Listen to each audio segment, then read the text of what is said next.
Welcome back, everybody. Welcome back to the Canyon. Welcome back to a somewhat, at least by me, long-awaited quick view installation. Just a blip in the giant sea of Canyon quick views. I've been waiting to do this one for a while because, you know, sometimes you gotta wait for everything to align. Anyway, what happened was, I did a pre-order. I'm not a pre-order guy. I'm not an early adopter. But I have early adopted in the past, and it worked out well. The day they announced the Vanquish Phoenix, I pre-ordered one, and then I waited a couple months to get it. The day that this showed up as available to pre-order, I pre-ordered it. I went through the full process.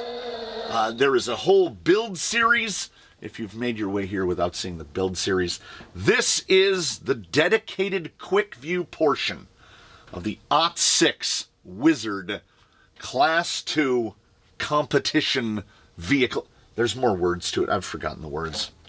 This is the Ottsix Wizard. This is the Ottsix Wizard. I'm not trying to repeat myself. What I'm trying to say to you is that my contribution to this vehicle was I painted the body, which it comes with. I added electronics. Everything else was in the box. It is a throwback from the future. It is a kit in which the kit includes those quality of life, those luxury pieces. This was sold at the I guess what they were calling a pre-release price of $500. And I know, $500 for a kit, that's a lot of money, right? Supposedly, when this goes up for regular sale, it will be $800 for the kit. $800 is premium and premier. I would never argue otherwise. But in this day of the RTRification of the hobby, this is a kit the way kits once were. The technology of the future. The kit of yesteryear. There are no 3D printed pieces on this vehicle. There are no cast pieces on this vehicle. Everything is machined. The axles are, I mean, do you see what I'm talking about, right? The axles are everything machined. Links, titanium, shocks, machined. We'll talk more about the shocks in a minute. Wheels, machined, which it includes wheels, tires, inserts.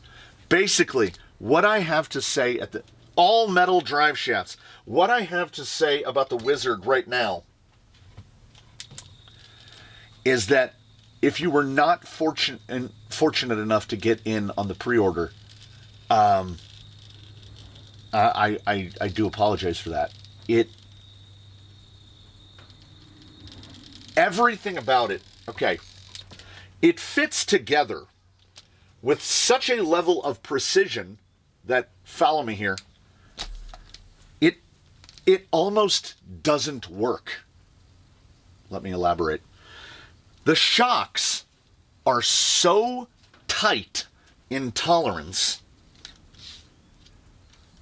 that when you first take it out on the rocks, it feels like you're driving a skateboard. You start to think, hey, what's going on? I do not have nearly enough wheel time on this for it to begin breaking in at all. Everything fit. Getting some of the bearings into some of the parts, you have to press them in to get them to fit. The shocks, without oil, feel like there's oil in them because it has so tight of a tolerance between the seal and the shafts and the pistons and the bodies. And when you thread the caps on, I'm not kidding, you almost can't tell where the cap and the body interface. Everything fits so tight. From the wheels, which include a nifty little tool to help you assemble them. They call it the Quickie, I believe, which is machined from Delrin. This is all machined. It's not a cast piece. It's not a stamped piece. It's not a 3D printed piece. And guess what? You don't need it. Because with the halo inserts inside the comp spec gold compound KLR V2s on the KLR Voodoo wheels, you just go and they just stick together. It was an immensely pleasurable experience to build this. The entirety of this vehicle, it just popped into my head, the only molded part of the old-timey short Traxxas rod ends, titanium links, all metal drive shafts, full alloy axles, machined Delrin skid, all the rails, the add pieces, these are machined Delrin. The skid, as I said, is Delrin. Aluminum, metal. It's just metal as far as the eye can see.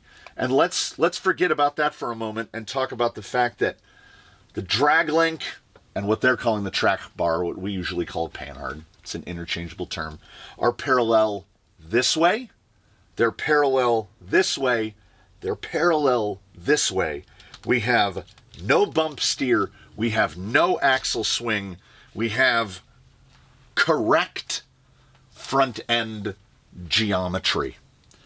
Not only have I seen no leaking out of the shocks, not a single drop of oil out of the shock, my shocks still haven't even, they feel hard because everything fits so tight. The meshing of the gears is tight. The mounting of the links is tight. Everything is what they call interference fit. The performance of it, 6-tooth spur. Big old guy in there, 10-tooth pinion. I'm running an 1800 kV Secure 3625, and it is more than enough. More than enough, everyone, because I would like to tell you that as it sits right here in this configuration, slap that body down, 2,101 grams, 4.6 pounds. Fully RTR. Halo mediums in the rear, Halo air down ultra softs in the front. I'm running 40 weight Losi oil in all four shocks. It does not feel overdamped. It feels slightly oversprung, but I don't think that it is. I think that the vehicle is so tight in every point of its assembly that, did I mention 3,000 milliamps earlier? I think you're going to need to run, this is an 850 pack, I think you're going to need to run about 4 full battery packs through it just to get everything to start to cycle. It is tremendously well made. Everything fits right perfectly in there, and there's a whole tray that I didn't even use because I put my receiver up here. I think many will put the speed control here, receiver right there, and then there are 2 holes where you can attach standoffs and run a winch, should you desire to run a winch. My desire to add weight to this is non-existent. I don't have enough wheel time on it. If you are building a Wizard, if you intend to build a Wizard at any point in the future, my recommendation to you is this. Build it from the manual. Do not download the manual. Open the web page on Ottsix and build the manual from your phone, your iPad, whatever. Each page of the manual is an individual PDF. Each page of the manual is like one step. Put in this screw and this link. Just do it off the internet. That's how I did it. That's definitely a recommendation. I only managed to install one thing improperly. And did I bury the lead? Did I not mention? It comes with portals. It comes with the axles assembled and portals. That's a rear portal. And this is a front portal. And I have to quick view it as it came. And I am anxious to quick view it because then I can put the portals on it because I want to run it portaled. The portals are 0 reduction. There's no portal box reduction. And some might say, well, in this instance, it makes sense. You remove a couple of screws, you slide the straight axle parts out, you install the portal axle parts, it's going to drive the exact same speed. Eh? So, I'm on board with it. Everything, the portal boxes snapped together. It is very smooth. We have enough grip. Can we push the mat all the way off the bench? It at times, intervals between, we've almost got it off. Intervals between feeling violently oversprung. It begins to feel like the inserts are far too firm. And all I can imagine, as someone who has tinker, cobble, fabricated stuff together in the past, someone did many iterations to arrive at where they arrived. Because it's built from, it feels like something built from experience. The fit and finish is borderline immaculate. I mean, look at the... Did they need to go to this level of attention on that front piece? Did they need to go to this level of attention on the carrier bearing mount? I mean, no. But they did. They did. I had initially said, what is the deal with the offset rear pumpkin? Like the drivetrain goes, whee! Everything fits together almost like a puzzle. Now, there are what some might consider to be drawbacks. This vehicle is designed to be chassis-mounted steering. For me, that is not a drawback, because when chassis-mounted steering is done correctly, chassis-mounted steering is fantastic. And this chassis-mounted steering is done correctly. You don't have to get some sort of weirdo exotic servo to run CMS. You don't need a half height. You don't need any kind of low... You just get a servo that you like. This is an AGFRC SA75 CBSW version 2. It is one of my favorite servos in the world because it can do this. It is 3S Direct. I'm running a secure 120 amp ESC.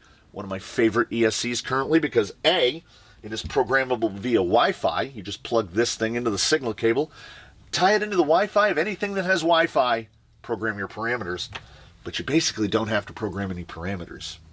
You take it out of the box, you put it in the vehicle, and you run it. I shorten the wires down. I direct wired my motor. We've got a nice little wraps around. Wires go in. It sounds tight. It almost moves in fits and starts and jerks and jumps because everything is so tight. Everything is pre-tapped. All the Delrin parts have pre-tapped holes. All the aluminum parts had pre-tapped holes. There were no holes missing. I said all the links are titanium. It is not skid forward, but it doesn't matter because the way they designed it, look at your breakover. See how that line of the link goes down perfect? See the line of the link goes down? My recommendation to you is, A, watch the rest of this. See it out on the rocks. See something that is built to box spec, effectively box spec. I went with all of the shock mounting holes and link mounting holes outlined in the build manual. I put the wheels and tires together exactly as they instructed the wheels and tires to be assembled. The tinkerer in me just wants to start changing stuff, and I must fight that inclination because for something that has suspension that is barely working because it's so tight, the shocks haven't started to break in yet, where the gearing is so tight that it's overcoming. Look at the rise in the sink. Everything is so tightly built. Everything is so perfectly finished. It needs time. It needs wheel time. Build it, put your electronics in it, take it out, and drive it, and drive it, and drive it, and drive it, and drive it. And then, when you're thinking about making a change, drive it some more. $500 today for, I needed to add servo, speed control, motor, and I'm reusing a radio. So even if you were buying a brand new radio to equip to it, what sits right there, let's call it under $750. $500 for the kit. Then we had to buy a radio, a speed control, a servo, and a motor. And I shop on Amazon. If I was an AliExpress shopper, even cheaper. I tell you, if you are one of those, if you are someone from the olden times like myself, you almost owe it to yourself to find one of these when available and build it. Because I am not exaggerating when I say I was transported back in time to building the associated factory team kits far pre-Thunder Tiger. Like the factory team kits of old with aluminum fasteners, the blualuminum, and the shocks with the unobtainium shafts that felt like they were made out of silk. This was that same feeling. Everything fit just so. It looks super long because of how short the cab is. It has a dead-on 313 millimeter wheelbase. This is a Class 2 competition vehicle that you have the opportunity to put portals on or run it straight axle. Or if you've never built a mullet, straight axle front, portal rear, you can do that right out of the box. I would estimate it would take me about 10 minutes to convert this to portal. And in the very near future, I will do exactly that. Came with all the masks for the body. Old-timey masks. Had all the masks. This is all paint. The only stickers on here are the wizard on the window and the Crawler Canyon sticker on there. We're not big sticker guys. The body is nickel thick, pulled out of 060 16th inch Lexan. No overspray mask. Again, bringing forward that real old school vibe. I have no complaints other than the fact that I had to wait to get it. It has been, in the limited amount of time that I've gotten to wheel it, it was every bit as pleasurable to build it as it was to drive it. Perhaps more pleasurable to build it than drive it because I got to break it in. It doesn't sit like I want it to sit right there. Ooh, look at that. So low, so long, so light. So good. I want to try different tires on it. I want to put portals on it. I want to do all the things. It is true, and it is loaded with little details. You could spend an afternoon trying to find all the spots that it says voodoo on it. Can I get that one to focus? There we are, right there. Voodoo, voodoo, voodoo. Voodoo everywhere. Everywhere voodoo. Look at that front end.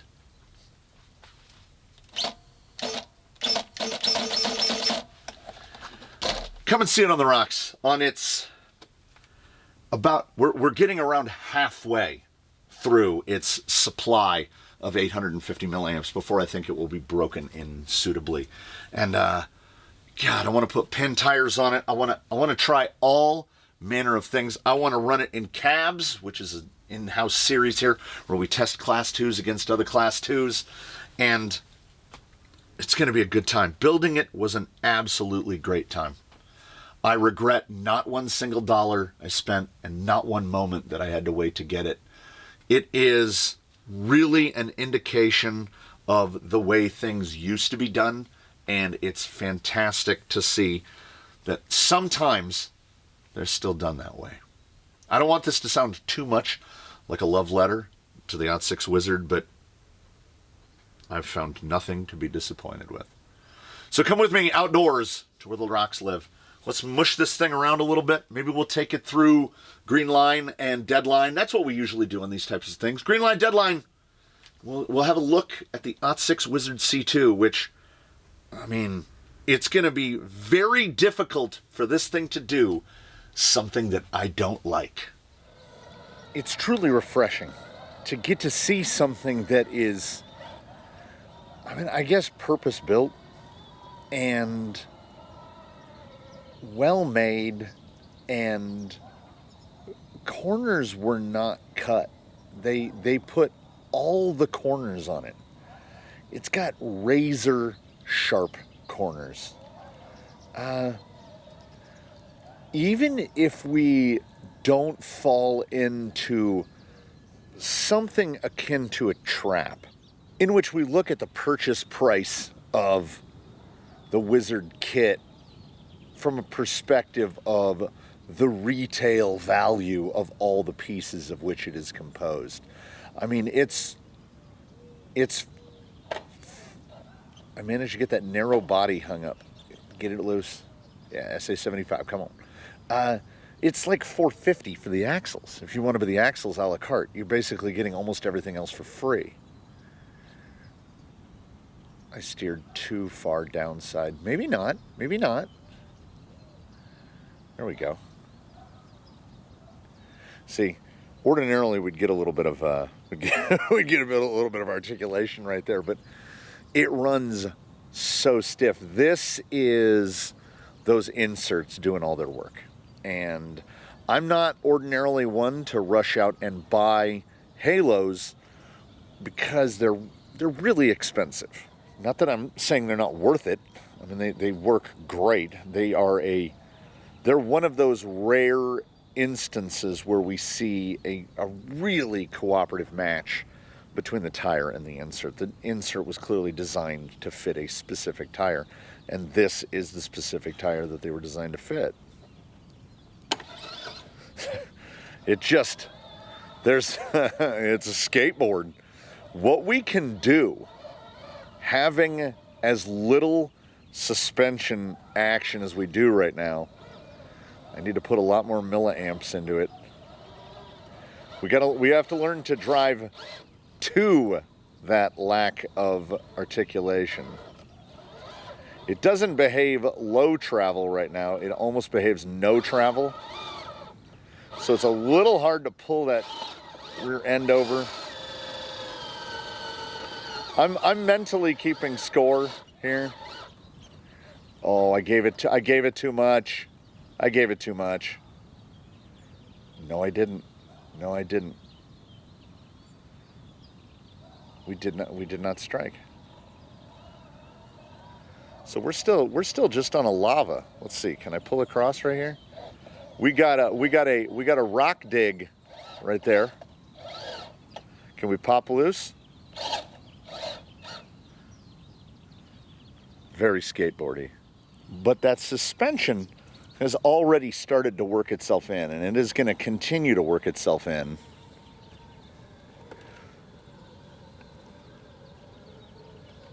Yeah, the front end stays really tight.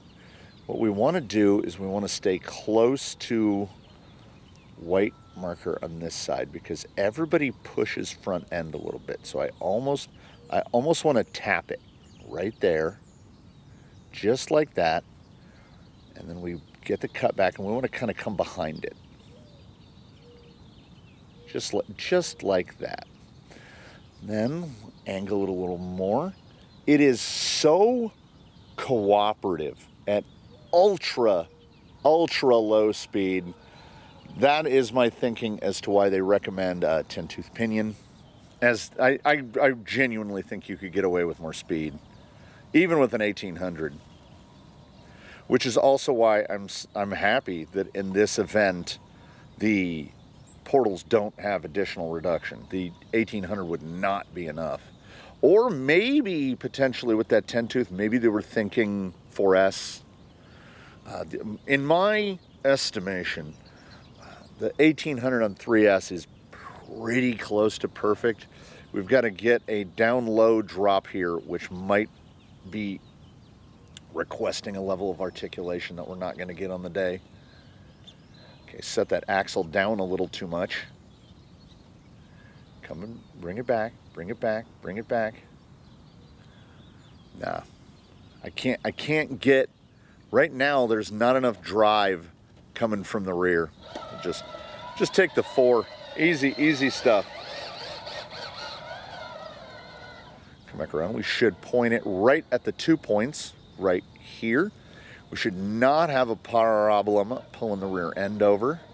We just don't want to get skid interfered before the rear is up. Right there. Did we push out too far? No. It has really, really strong breakover. And again, because you can keep your throttle input so low, and that is not exclusively the ESC motor collaboration there.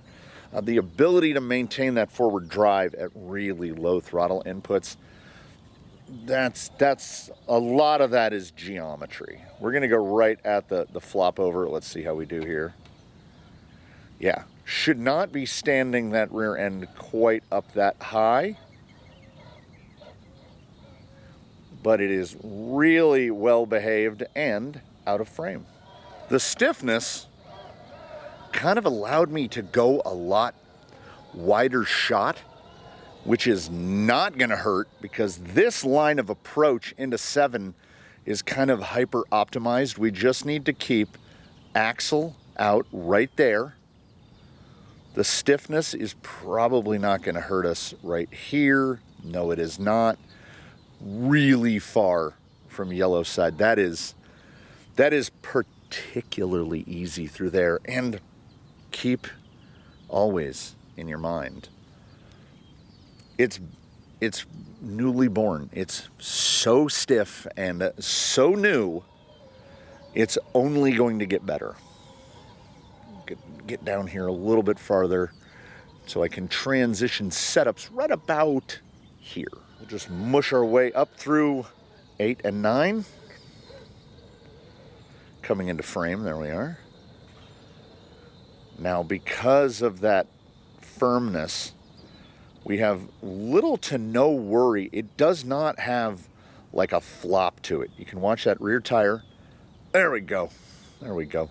Suspension is just at this point starting to get where we're wearing in a little bit. Really, really precise.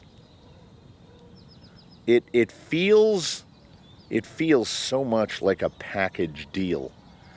I don't know if future tire changes are going to be beneficial. Cut down here. There's a very welcomed level of stability. It's like we didn't hyper prioritize forward drive with all of the stuff.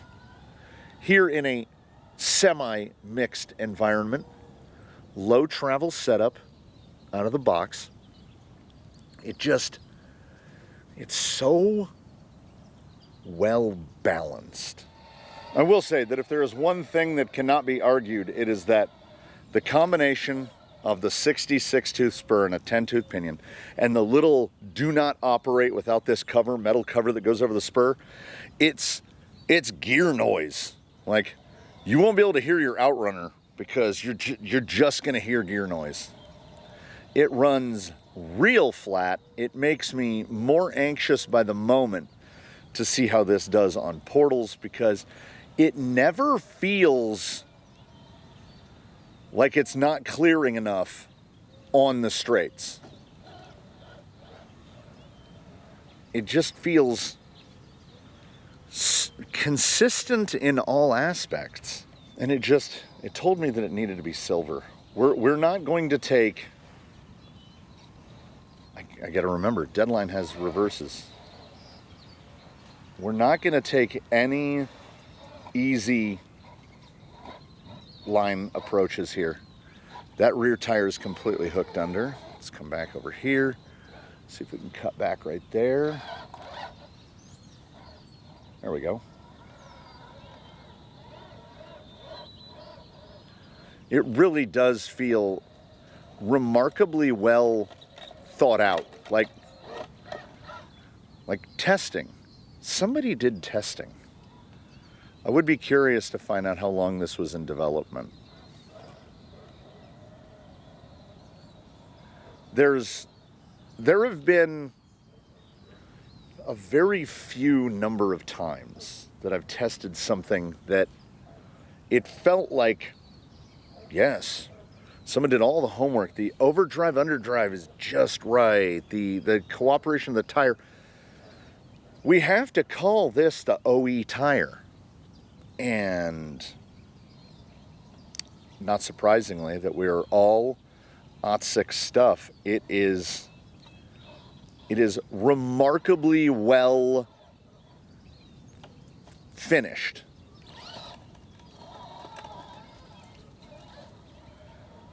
It is so receptive to steering and throttle input. It really is. That for something this fresh out of the box, it really kind of stands alone. Somebody did all of the homework and all of the math. You just enjoy an extremely pleasurable build experience. Like, that tire is high. Passenger front just up in the air. Not because of geo, it never feels out of shape. And it never feels like it's pushing. It never feels like it's dragging the rear end. Let's just stay out here all the way on the edge. It's really quite good. I can't wait to put the time on, to find the time to put the wheel time on it. Like right there, I'm expecting some push, but no, I have to counter steer back. It's cutting in tight enough.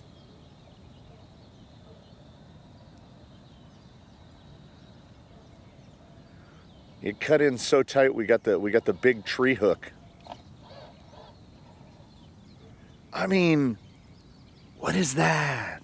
I don't know, silver might be the best color to paint a body, because right here it's reflecting the sky, so it looks blue. I mean, it was me. I did move the camera while it was in tripod mode, but you know. We're gonna go hardest lines anyway, because I know we can run fence side line no problem. That's not gonna show me anything. You can we self-right from here? Nope. We can turtle. I'm not here to do a clean run. I'm here to do a what can it do run. Did I get the, I don't know if I can hook, if I can hook over that edge right there. See if we can pull back on. Yeah. Those pipes have zero grip. Those are zero grip pipes. Hanging out here, out on the face. All right, this is a dumb one to approach to. Gotta come across. There's a little slip out point for the rear right here. Okay. Still have not gotten around to the deadline renovation following Crawlolympics. We'll get there. We are gonna, yeah. The body could either be a little more tapered or a little less tapered if we're asking for the moon, because with that low weight, it will fall to roof at times, and that we're not seasoned in yet. So, but I mean, you want to talk about how easy back on the course. That's the first time I've seen a little bit of slide out transfer, and I think it is because that rear got a little hung up. Got a big lizard coming down the tree.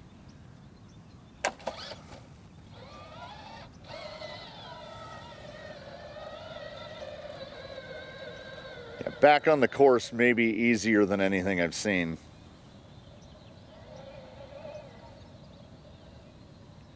Right there. Right there. There was one. Look at that. He's a bigger boy. A bigger boy. What are you doing?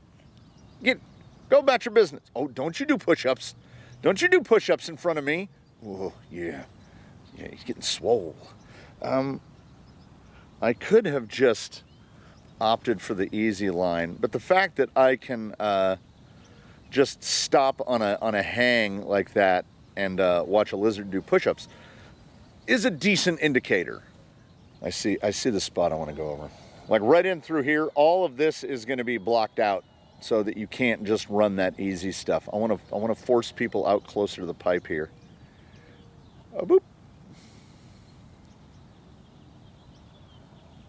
I think what it is a little bit in the geo, a little bit in the drivetrain. We've got this there's two motors in every one of these, right? There's a motor inside the servo and there's a motor that does the rest of the work. They're really in concert here. Steering throttle inputs on some platforms, some more than others, are kind of independent entities. Like you're using steering to get yourself out of an issue or into an issue, and you're using throttle to get yourself into or out of an issue. And with this guy, I feel like we're using both in equal measure all the time. Right there. I can't use any steering input or we're going to transfer weight too much. Okay, now we're just on the pipe. And when we get trapped like this, that's when I usually opt to move the camera. Okay, so we're going to get a little rear end slide here. We stay on. I mean, where do Flores lava rules take over? I've gotten myself into too much of a problem here. Yeah, there's your key. If you feel like you're going to start to roll out, just immediately pin reverse. We're going to do ups and downs. We're going all the way across, ups and downs, because we've got the approach and the departure. We've got unlimited approach and departure. So as we edge closer to the crawler's paradox, breaking over right there, right into the bowl, up out of the bowl, we could have, no, let's go back, rewind. We could have gone a little more difficult. We'll take outside edge here. Okay, is that gonna hold? Yeah, feels like it. That was with steering input. Ooh, yep, slide it down a little bit. Release. Ooh, I need that articulation. Come on, compress that shock down. I want you, with your mind, see with your eyes and contemplate with your mind that as that suspension loosens up, it's just gonna get better. Right through this bowl. See right here, the no articulation is not hurting us. Just pull right through, and we're gonna dump him down. I'm gonna dump straight down in. And actually, if I can catch the edge, you won't fall into the most buckety portion of it. I wanna get that tire right like that. It's exactly where you want to go, right through there. Not a problem. If you fall in there, it's a little bit of a problem. Now let's just speed run the last bit of it here. Ooh, not my desired approach. But what I like to do, if something is coming with this much capability, don't break it. Aim it at the harder approach. See where you end up. That's what it's for. Like, this is the difference in like an inch of approach. 1 inch to the other side. Puts the camera in the wrong place as per usual. Let's just get here through the salad. I don't anticipate any big problems other than the salad itself.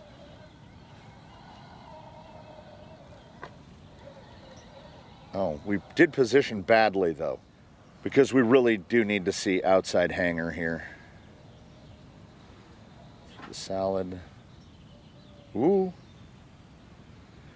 Gotta hang. Oh, don't cut loose. Drop down a little bit. Just give me a little bit of compliance in the rear.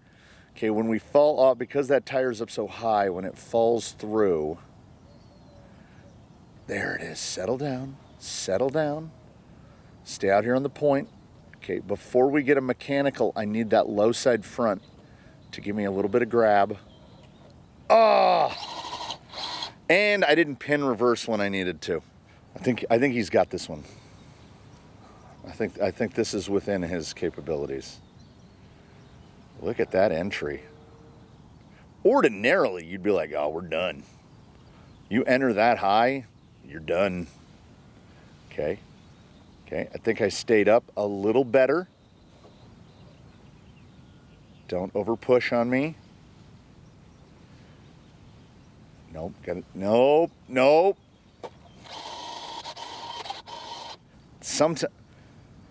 All right. I have one idea for redemption. You might as well take something that has minimal testing on it straight to impossible waterfall.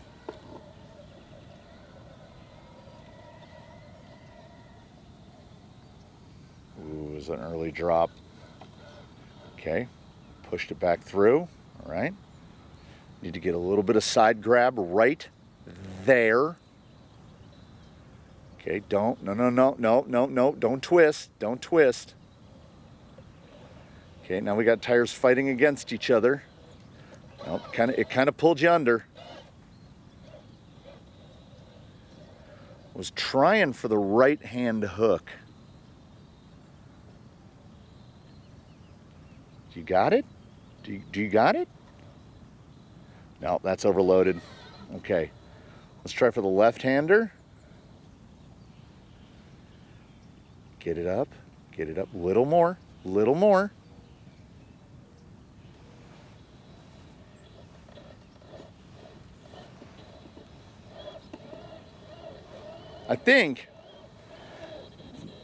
I feel like this is a guy that has the tools within him to not just make this. I think he could zero at green line. I think he'll do pretty well at front nine. I think he can probably clear this waterfall eventually. That's how far you've got to get him before he wants to do that doodlebug over backwards. We need a couple more, well, legitimately 1,000 milliamps of time in him.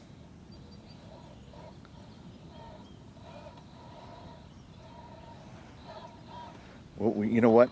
He's going to get there someday. This guy is going to be a force to be reckoned with in the cab series. Maybe a little later rather than a little sooner. We've got the skateboardiness of being a new boy keeps coming through on us. If you get the rig, if you buy a kit and as soon as you build it, your first thought is, where's the hard stuff? Then you know somebody did a reasonable amount of homework. The Ottsix Wizard C2 is Canyon certified. It's fantastic. And if you manage to find one at the pre-release price, I don't think you can beat it. I do not think you can beat it for the money. I don't think I don't find the inability to run SOA to be a shortcoming. I think it is very well thought out and very well put together. And even me, with my miserly tendencies, would consider another one at the regular $800 price. Take it with as many grains of salt as you might need. That's going to do it for this one. Thank you for joining us. Tune in for whatever happens next. And in between now and then, please, one and all, do your very best. Have a good one, everybody. We will see you again here from the Canyon. The Ottsix Wizard is pretty good.